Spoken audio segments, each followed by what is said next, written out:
Howdy y'all, Fast Force 289, welcome back. And in this video, we're going to be working on my 1968 Ford Fairlane Fastback.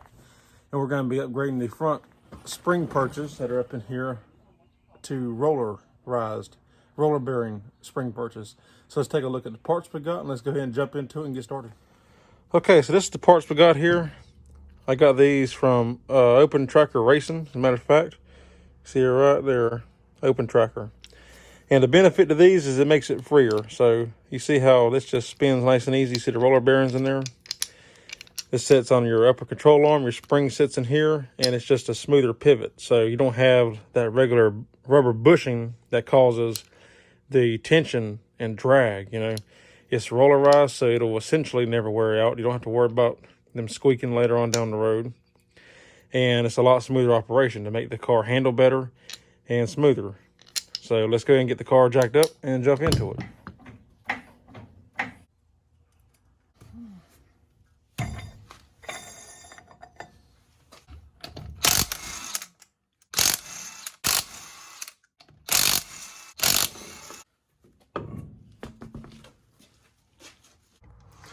All right, so once we got the car jacked up, we're going to remove these two bottom nuts here to get the shock out of the way so we can get our spring compressor in here to lift the spring up out of the way.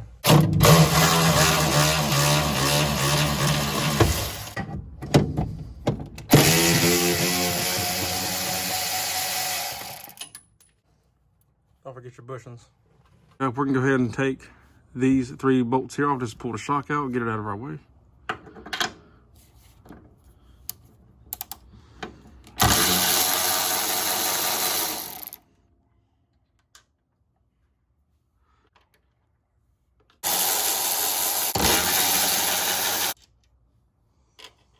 You got all of them loose, you can just pull the shock straight out. All right, so to remove our spring, what I'm gonna do is you need a spring compressor like this. Now, you don't have to remove the spring completely. I didn't. Here's how I do it. This is my setup I have here. This goes down on the coils, obviously, to pull it up, and this would usually sit on the coil also. But what I'm doing is, you got the shock tower, and I'll show you after I get everything assembled. Usually it would go together like this, right? Well, I put this on top of the shock tower and put it in like this. And then that way the spring compressor pulls the spring up to the shock tower and it keeps it tight to the top. So you don't have to worry about that moving out of place. And then it just lifts the bottom of the spring up enough to get to your spring perch right here. So that's the easier way to do it. You don't have to remove the spring and all that and fight it. So I'll show you after I get everything set up.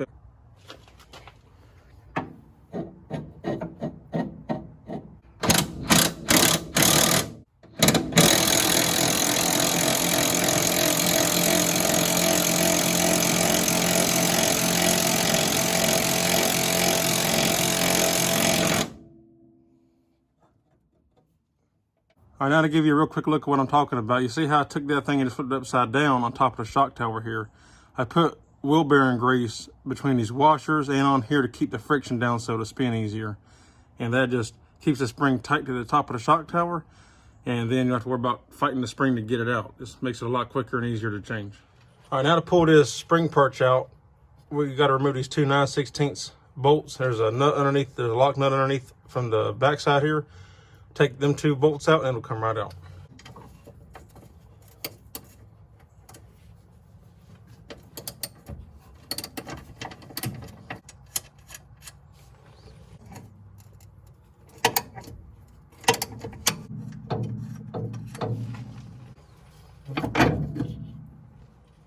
All right, to show you a real quick comparison, this is the old one, and you can see how tight it is. Like, you cannot turn this thing. It is very, very stiff.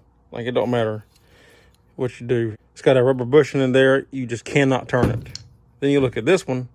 Look at that. It's effortless. It just spins freely. And essentially, that's just to make the suspension work easier. Take some of the load off of it so it'll flex easier.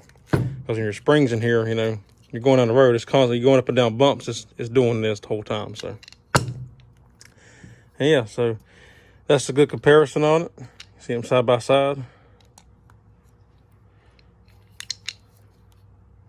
The only thing I see, we got to make one little tweak to these Open Tracker ones. If you look at where the spring goes, You see how it's bent in? I don't know if it just happened in shipping or what happened, but it's bent in on the open tracker version, whereas it's flat or it's sticking straight up and down on the original. So I'm gonna just put it in the vise, and we're just gonna bend this back out a little bit, and it's good to go. All right, so we're just gonna clamp this into our vise.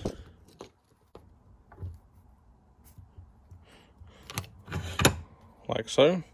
You can see we're just gonna take the pry bar and just flex it just a little bit. You ain't gotta move it much.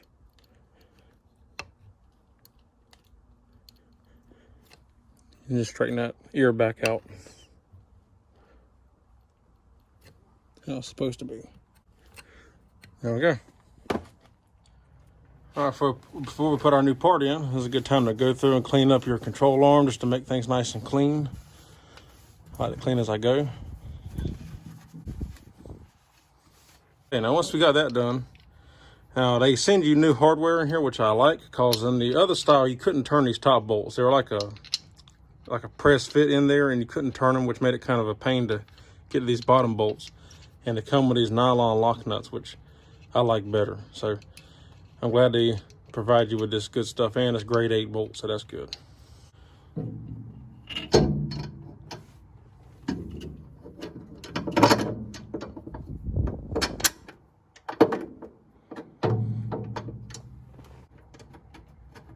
You may find it easier to push the bolt up and hold the nut flat to the control arm and then start it. Start tightening everything down.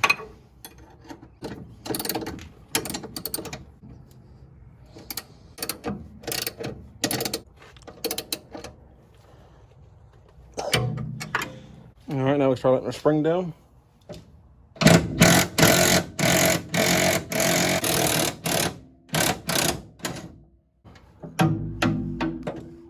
Okay, from here we can put our shock back in. Make sure your bushings stayed on the bottom of your shock. Put it in.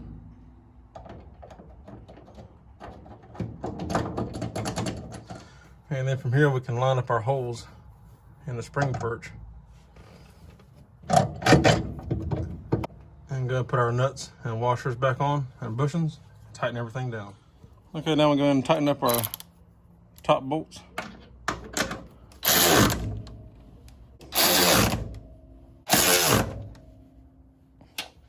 Okay, so you may have to, if your bushings are too thick, you may have to put a washer and a nut up here and pull it down on the first one, then get your back one started, then come back and put the first one on.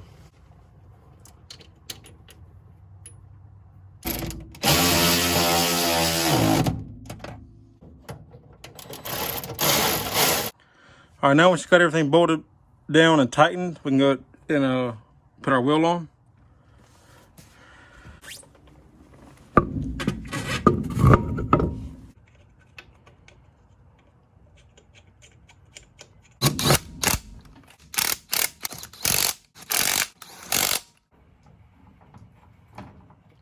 And now we can torque our wheels to 100 foot-pounds.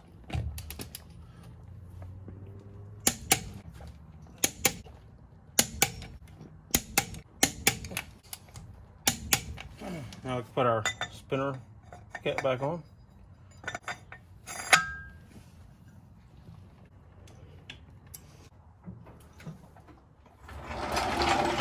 Alrighty guys, that's it. It's a done deal. That's how you install some roller bearing upper spring purchase for and this will work for Mustang.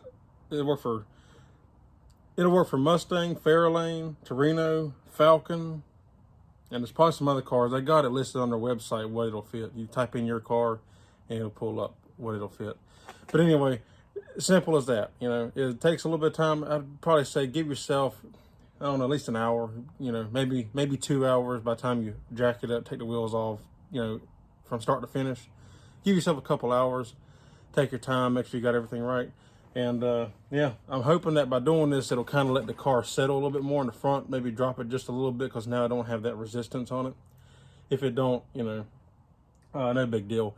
I'm kind of hoping it'll just let the front end settle a little bit more, and it'll make it work easier now. The suspension can move freer. So, but yeah, I'm looking forward to seeing how it drives. But anyway, that's it. If y'all like the video, give me a thumbs up. I'd appreciate it. If you're not subscribed, consider subscribing. And if you have any questions, comments, or concerns, leave them in the drop box down below and I'll get back to you. As always, I appreciate y'all for watching. Thank you so much, and I will see you on the next one. Take care.